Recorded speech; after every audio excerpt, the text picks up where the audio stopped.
Yo, what is good with y'all? Today we're gonna be reacting to a YouTuber's video about his how to lose fat fast guide and his full diet. And I'm gonna just be giving my insights and fact checking if what he's saying is real or not, and giving my own personal advice on what y'all could be doing. All right, so we're just gonna get straight into this. I will be showing y'all the diet that got me from looking like this to looking like this. Now, hey, I did not say I looked like that right now, okay? If I implement this same diet and lock in for this next month, I'm gonna go back to looking good, bro. I do realize that my right side of the face isn't symmetrical to my left side. Okay, so this is a point I actually wrote down about his asymmetry. So asymmetry is not as simple as he's about to say. Let me just play it for y'all real quick. And that's just because growing up, I did sleep on my left side a lot. So this could be a case, but there's also many different ways. It could also stem from your posture, your bite. If you have a cross bite in your mouth caused from braces, the way you chew, the way you sleep, and just also how your face forms in genetics. But I'm 100% sure it's just a chewing problem now, because for these past 2 years, I can't diagnose this because I don't know his posture and I don't know his bite. But in this video, he does seem to lean like this a lot. So it could be posture related. He says it's on his right face, so right side of his face. That is also where my asymmetry comes from. And I also have it because I usually lean my head this way. So I was just trying to be practicing good posture and trying to sleep on my back, as well as me just having a crossbite in general. So I don't know, man. It just might be a genetics thing, bro. Look at this old picture. So this picture, we can actually boot this up in Photoshop real quick. All right, so looking at his face, you can just go right here real quick and then flip this horizontally. So see this from what I'm looking at right now, this looks more like a posture issue. You can see his head is tilted like that. I feel like if we were to just make it more centered, so that looks a lot more like it's straight. I mean, he's still tilting his head, but I feel like if we go like this, we'll be able to see a much different. Yeah, his face does look a lot less asymmetrical when he has like better posture. Obviously, this isn't perfect. You can see his eyes are a little different. I suffer from that too. But it does seem to be a big posture issue in the way he just carries himself. All right, y'all. It is currently 5 a.m. right now. So for my breakfast, I hope he's usually getting enough it depends on how I'm feeling, right? If I wake up and my stomach feels empty, before I go to the gym, I will go ahead and eat a banana with 2 kiwis and then take my pre-workout. So these pre-workout snacks, they aren't bad. Now a banana and 2 kiwis are going to be around 26 grams of sugar, which is definitely not a negligible amount of sugar. And while it's not artificial sugars like you'll get in a soda or a candy bar, it is still definitely sugar, which can lead to insulin spikes and a crash later on, especially if you're coming off fasted and this is the first thing you're eating for the day after you wake up. So what I'd recommend is probably just do a banana and then the kiwis after the workout, just to prevent a insulin spike and a crash. The banana will give you enough energy and sugar to give you some fast carbs to make it through your workout, but I wouldn't eat them both at the same time.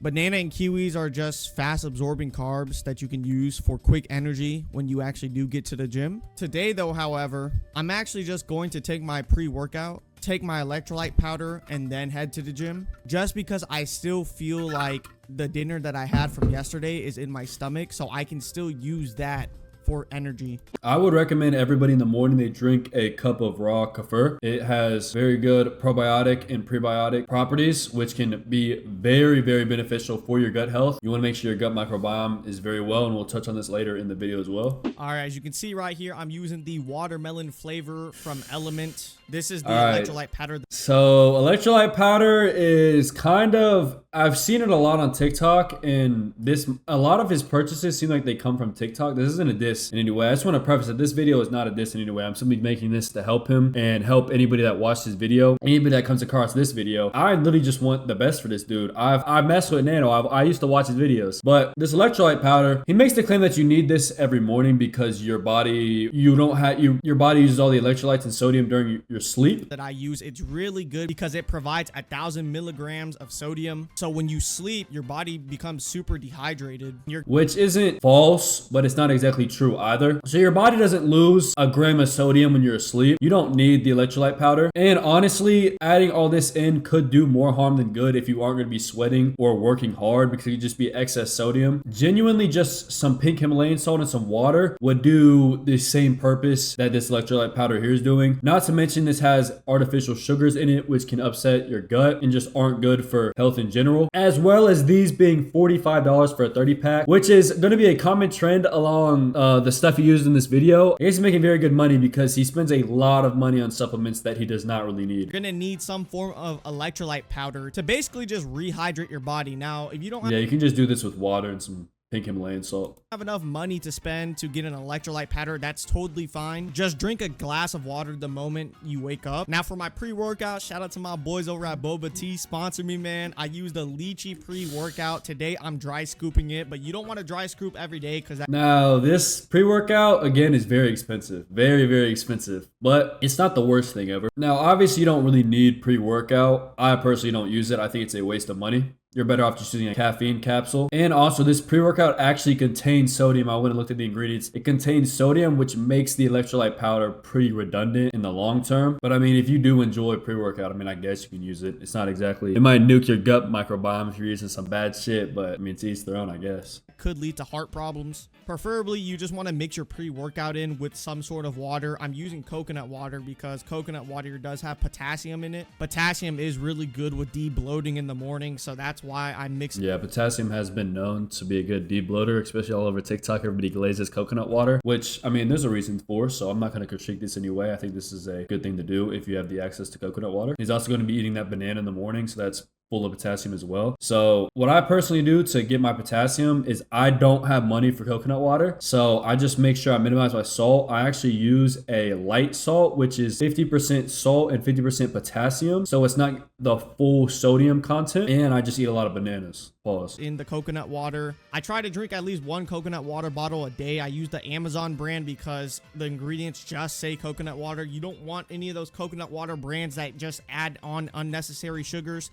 I do recommend pre-workout though, man, especially if you're a morning lifter. If you lift past 12 p.m. though, I would just recommend a non-stim pre-workout. What that basically means is it's a pre-workout without the caffeine. 12. Taking caffeine past 12 p.m. might lead to sleep problems, so that's why I wouldn't recommend it. I'm a big advocate of pre-workout. There has been many studies shown that it has boosted performance and endurance in the gym, and it even helps with muscle recovery. So all right, so this claim about pre-workout boosting muscle recovery and performance in the gym, it's not from pre-workout alone. It's from the vitamins and the pre-workout. The ingredients in the pre-workout you can buy in bulk for much cheaper than you'll get in a pre-workout, and a lot of pre-workouts are proprietary blends, which means they are already blended together with the ingredients, and they don't actually have to tell you the amount of ingredients that are in the pre-workouts. It can just say proprietary blend, and they'll just say what's in it, but not the amounts. A lot of times they actually underdose these ingredients so that you're not getting the full worth of your dollar, basically. So what I'd recommend, buy your favorite ingredients that are in protein powders in bulk and just make your own little concoction that you can scoop each day. And if you really want the caffeine, you can get caffeine capsule, which are very, very cheap on Amazon, in order to just help you save some money. invest into a pre-workout if you can. Even if you are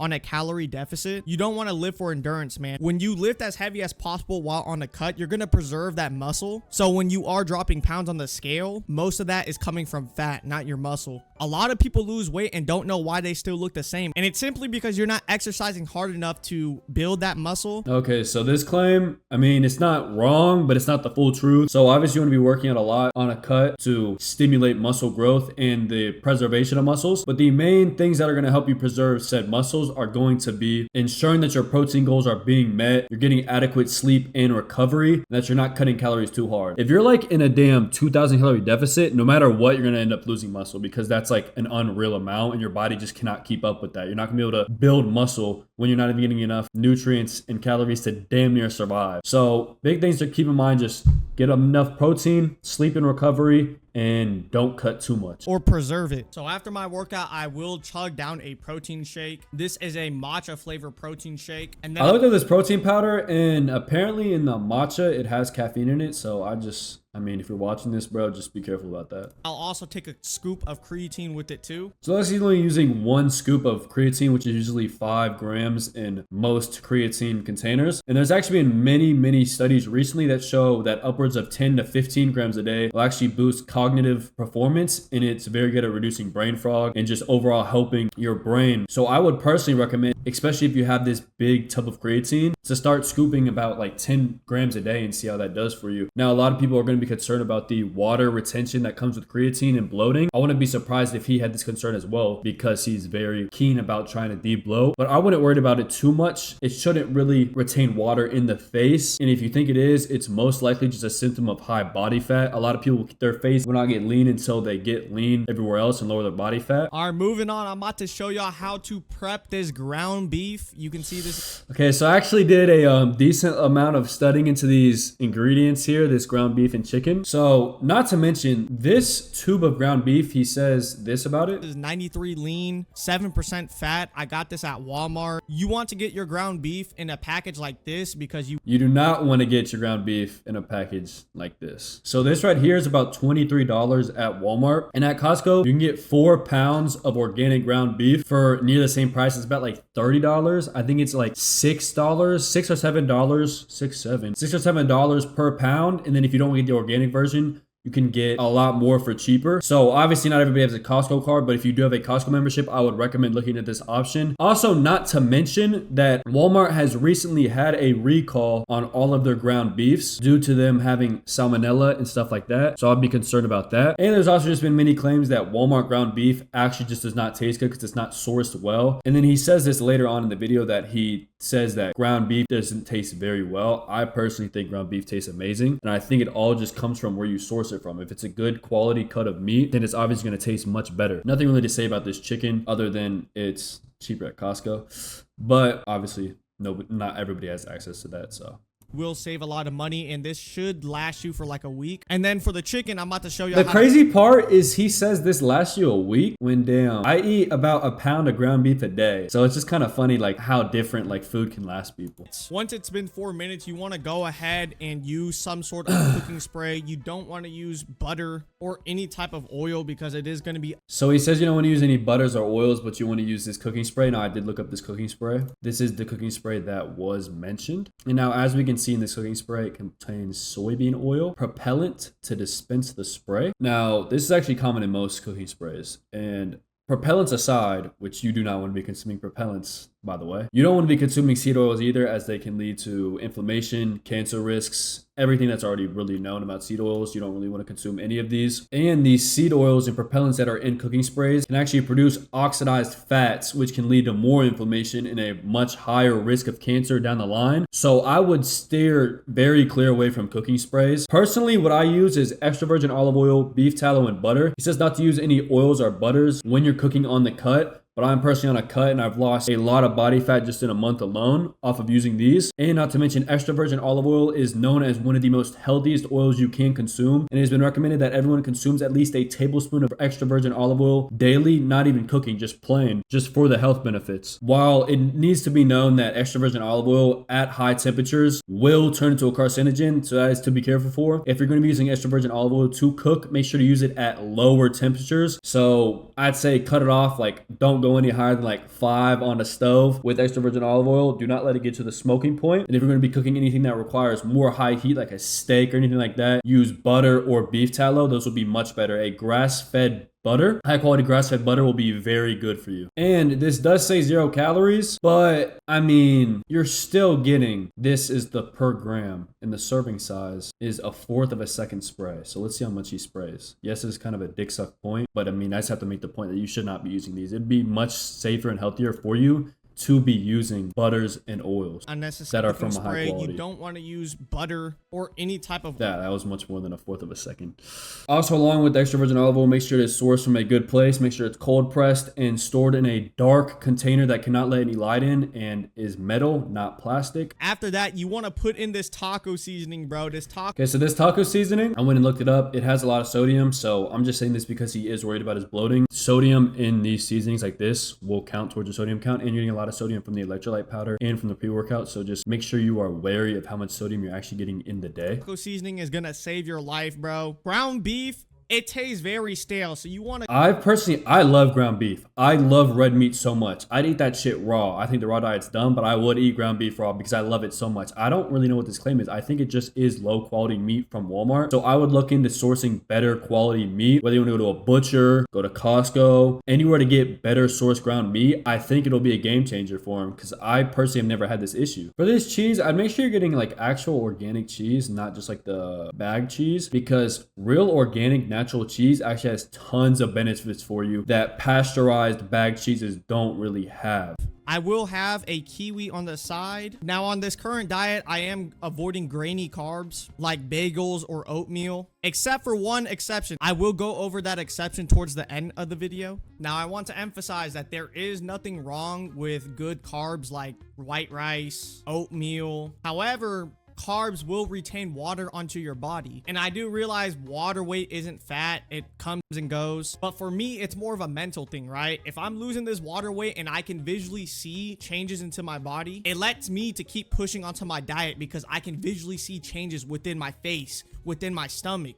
Okay, so there's a lot we have to unpack here. So in my opinion, I have said this a lot and I've seen it with a lot of people. Weight loss should not be your main goal. Dropping the number on the scale should not be the goal. A healthy weight is, in my opinion, retarded. I genuinely think that body fat percentage and nutrient levels and blood work is obviously a lot more telling than what the number on the scale is, because you could be very muscular and then your BMI will say you're overweight. Me personally, my BMI says that I'm extremely obese. I'm not extremely obese. And he also mentions about carbs. Carbs are needed for the body. Carbs give us energy. We need carbs to have energy to get it through the day. Protein alone will not give you enough energy to make it through your day. If you're not getting an adequate amount of carbs, you will feel miserable, have brain fog, have fatigue, not be able to recover properly. We need carbs. However, some people do not like carbs in the way they make them feel. This is where the keto diet comes into play. Now, the keto diet is where your body goes into a state of ketosis and it uses fat for energy rather than carbs. Now, this is not just eating a bunch of fat and low carbs. You have to eat very minimal, like around 0 grams of carbs a day and a lot of fats for your body to start using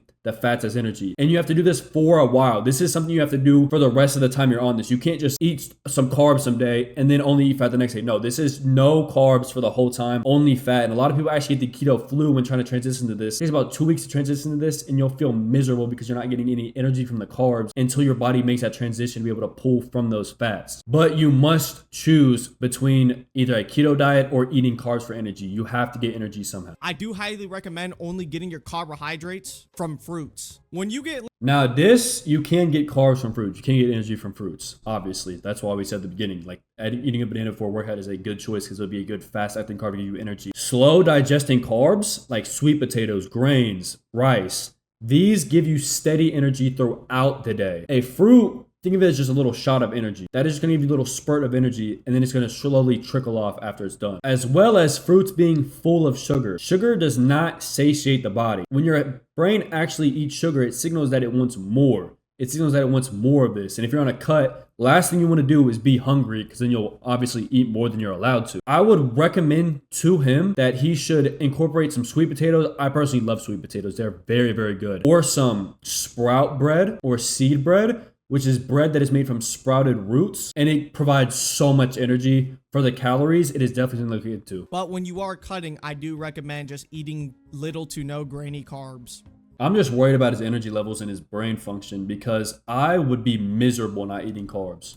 So I just got done eating my first meal. After my first meal, this is when I usually take all my supplements. So the first one. So this one-a-day multivitamin, let's talk about it. Now, I pulled this up on Amazon. Let me get it over here. Now, if we go over here, we can see the ingredient list. Now, just off rip, all of these ingredients, most of them at least, are underdosed. They are not enough. They're not of a significant enough dosage to make a difference in your body. You're basically just wasting money when you could be buying these vitamins and minerals on their own and supplementing with that, and you'll see much greater results. As well as it lacking the good quality of the vitamin. The magnesium in here, while it's not near enough at all, it's very far off the amount of magnesium that you need to make a difference. Magnesium oxide is not a very bioavailable thing for the body to consume. You'd be much better off getting magnesium glycinate if that's what you want to do for your magnesium supplementation. There's a lot of more forms of magnesium, which you can try to see what your body likes the more. But magnesium oxide is just not good from a bioavailability standpoint, as well as it containing maltodextrin right here, which will upset your gut microbiome, which is very important as we mentioned earlier. And it just has a lot of fillers in it. There's talc in here, which is very, very confusing to me because there's been studies that show that talc is probably a carcinogen, which I would not want in my body personally. So my advice for you would be to go and actually get these vitamins and minerals separately in their own forms, the best bioavailable forms that you can find, and take them separately because it'll do much more than this. This is a redundant amount of vitamins, truly. One-a-days are not very good. Okay, I'll take one of those pills. The next supplement. Now this vitamin D supplement, I did look it up. It actually contains soybean oil and corn oil. I would just switch to find a better one that's like in olive oil, for example, would be much better for you. And then for vitamin D, I would get your blood work done and see what your vitamin D levels are actually looking like to see if you actually do need supplementation. And then if you do need supplementation, you'll be able to find out how much you actually need. Because me personally, I take about 5,000 IU a day. This is 2,000 IU a day. So it just varies between person. As well as you need vitamin K2 to actually help use this vitamin D. If you're taking vitamin D without vitamin K2, it's pretty much useless. So I would look into getting a vitamin K2 supplement. Good for you if you don't get enough sunlight. The holy trinity is genuinely just vitamin D, vitamin K2, and magnesium to help all of this get used in the body. On some days. And then I take krill oil. This is just a bougie version of fish oil. Once I run out of this, I'm just going to go back to fish oil. There's really... So it is technically a bougie version of fish oil, but it also is a better version of fish oil when taken in the right form and from a better supplement brand. Now, this supplement brand, of course, I went and looked it up. And this version is actually lacking severely in omega-3s. I'm actually confused why it's on the market. It's very misleading. It does not have anywhere near. It says it has 500 milligrams of krill oil, but within that only 80 milligrams of the actual omega-3s that you need. Now, scientists and nutritionists have stated that upwards of around 5,000 milligrams of fish oil and omega-3s a day is more beneficial to people, anywhere between that 2,000 to 5,000 range. And this is 500 milligrams of just the oil and only 80 milligrams of the omega-3s. So I think you can see it's obviously missing a lot, which is the most messed up thing about the supplement industry, because it takes advantage of people that aren't doing the research and have the knowledge about these things. They won't know that this isn't enough. No one would have known this wasn't enough unless I made this video. So it's a very weird market, and you want to make sure you're getting your supplements from a good source and make sure that it is adequately dosed to what your body needs. No difference besides krill oil being more expensive, but what this does is it just helps with heart health so that I can live past 50 years old. So omega-3s are very beneficial to the body. Your body needs them in almost every function. A lot of us actually do not get enough. So you get them from salmon, olive oil, stuff like that. It is the healthy oil that your body needs. And I would look into getting a good quality omega-3 fish oil supplement. Keep in mind, good quality. A lot of them actually come rancid, which do a lot more harm than good. And then the last supplement is yohimbine. Yohimbine is supposed to boost your testosterone, and boosting your testosterone will allow you to build muscle. But honestly, after I get done with this bottle, I'm probably not going to buy anymore. It's not really researched enough, so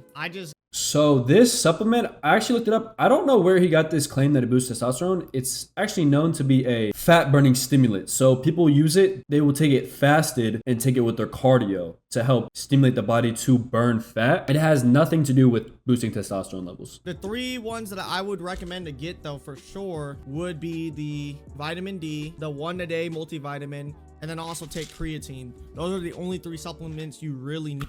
So these are good. I would say my personal one would be a good quality source of vitamin D. Well, I would get a pill that contains vitamin D and K2 because you need them both. And then I would take zinc as well. And then I would take creatine.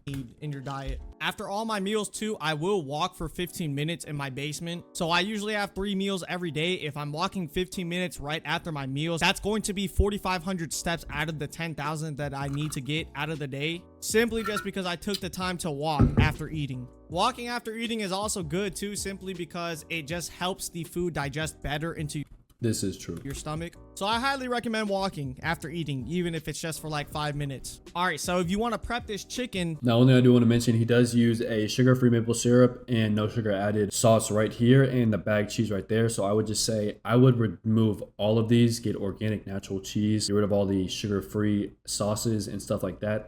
If it's no sugar added, then something is being added to simulate that sugar, and it's going to be just as bad, personally, in my opinion. If you're getting good quality organic natural maple syrup and then you're not using it too much in moderation, then that is perfectly fine. And if you get a good barbecue sauce that has organic ingredients that are natural, perfectly fine as well. Game changer, bro. This barbecue sauce has no sugar in it. Has like, especially when you're eating all of this fruit, sugar obviously is not a concern in this diet. Well, these are known as good sugars. Sugar is still sugar in the body, still going to raise insulin levels, stuff like that. So I would just move from the sugar-free options to getting just better options with the sugar in it that come from natural ingredients. You would get barbecue sauce that that comes from brown cane sugar with natural molasses used, natural maple syrup that comes from the fucking tree. So it's just stuff like that, which are good changes you can make to your diet. I personally hate the like stevia plants and stuff like that. I think it's all bullshit. Now this yogurt, I would say cultured ultra filtered milk is kind of bullshit in my opinion. I would just get some plain Greek yogurt. You want the probiotics in your system. And then if you are experiencing some discomfort from your body, that would be a signal that your gut microbiome is not in good health. So I would recommend drinking some raw kefir every morning. It gave me diarrhea when I first started drinking it, but now my gut's healthier than I've ever been. I have no cravings for sweets. My farts don't smell like absolute death. And yeah, just your gut microbiome is very well. It's cleared my skin up. So I would definitely invest in just a normal Greek yogurt. I personally get just one from Costco, which is fat free, and that does the job for me. Greek yogurt bowl. I do have one serving of Greek yogurt in there with some frozen mixed berries. This is a game changer, bro. If you don't have the frozen mixed berries with the Greek yogurt,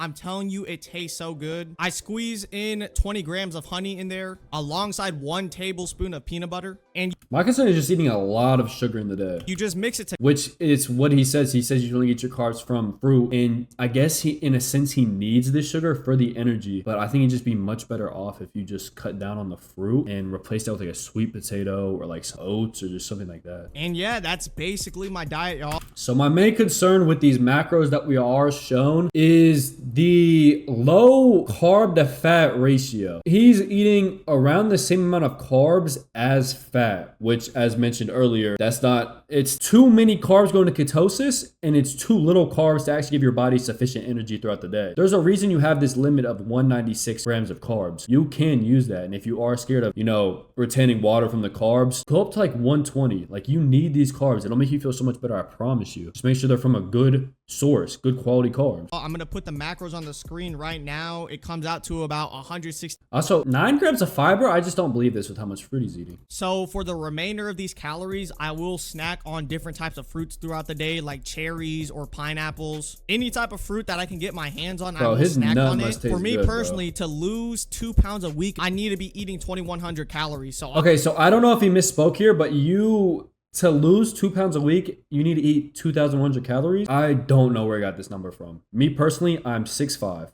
115 pounds. I'm eating 2,300 calories a week to lose 1.5 pounds a week. I don't know how tall Nano is. I'm going to assume he's not 6'5". So the energy difference between me and him is going to be vast. And I'm eating 2,300 calories to lose 1.5. I don't know how he got 2,100 calories to be able to lose the 2 pounds a week, but there's no way this is accurate. I have like 890 more calories to spare. I can use those calories to do multiple things, right? So like I said again, I'll snack on fruits throughout the day, and I will choose 3 days out of the week to treat myself to like a Snickers bar or maybe like a bagel too. So that's like the one exception to the carbs rule. If you're really locked in though, you really have no type of cheat snack. But hey man, we're human sometimes, and it's fine to just have something to enjoy, Dieting doesn't have to be painful. So just choose 2 or 3 days out of the week to have some sort of cheat snack.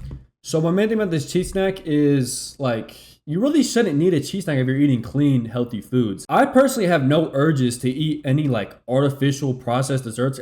I don't want a fucking Snickers bar. And I think what this does come from is having a good gut microbiome. I know I've said it a lot, but it really is the truth. There are studies that show if you have a good gut health, that it will actually reduce your cravings for sugary foods, high sugary foods, processed artificial foods. And I think that's maybe what he's suffering from. He may just need to fix his gut microbiome. Especially with all this fruit and honey and stuff he's eating, he really should have no urges for anything sweet. His sweet tooth should be getting satiated by all this fruit he's eating. But I think what it also might come from is protein powders, the pre-workouts, the electrolytes, all these artificial sweeteners and stuff is designed to be obviously much more sweet than fruit. But if you take a break from all these, fruit will taste like candy. So I think that might be the issue here, that all these artificial sweeteners and sugars may be what's causing him to have these urges. Notice how I said cheat snack, not cheat day. Cheat days are terrible. Just treat yourself to like 1 cookie or like 1 chocolate bar, okay? That's all you need, bro. I mean, yeah, you can eat a cookie if it's a anabolic recipe or if it's made with whole foods. I personally plan to make a cheesecake that will be just only healthy ingredients, no processed foods, no seed oils, and then replace some of that sugar with like a banana or something, because fruits can serve as a very good alternative to just like cane sugars. Stop thinking about the pizza. And then also too, I do play basketball, so whenever it's a day where I'm like going hard, going full sprints, maybe you're training for a marathon too and you're running a lot, that's when you've earned the right to eat like a bagel or some sort of oatmeal. But if you're not doing Really, any you of should that be and the eating these only carbs physical before activity you have you're the doing energy. is lifting weights and walking 10,000 steps a day,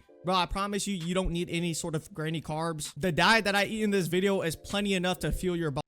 So this diet's not enough to fuel your body, sadly. My closing statements on this video, that this diet, short term, yeah, you will lose a lot of weight. But I just don't think it's sustainable. With the low amount of carbs, he's not going to be getting enough energy, long-term energy, sustainable energy throughout the day. He's not really getting a good micronutrient count. And it also scares me on hormonal health, his testosterone levels, because he's not really getting like enough carbs or fats to maintain like a good production of testosterone. Your body needs these carbs for the energy to do this. If your body's in survival mode, it's not going to be producing testosterone because it needs to just survive. So if I were to tweak this diet, I would remove all of the artificial sweeteners. I would cut down on the fruit just a little bit because it is kind of a lot of sugar, and he's using this sugar to compensate for the lack of actual carb energy supplying carbs. I would start maybe like a sweet potato for lunch or dinner, maybe a small like 50 grams of oats in the morning, like some oatmeal, just some milk and a banana before your workout. That could be very good. I don't think it'll bloat you very much, and I think you'll feel much better with this energy, bro. But yeah, this is not a hate video. Like I said, I saw the video and I saw some things wrong with it, and I just want to be able to speak on the things you should be doing and how you can optimize this diet. I wish you luck, bro. And if y'all want, I can post a video of my full eating to show y'all a good example. And part 2 of the summer lock-in should be coming soon. I am getting abs again.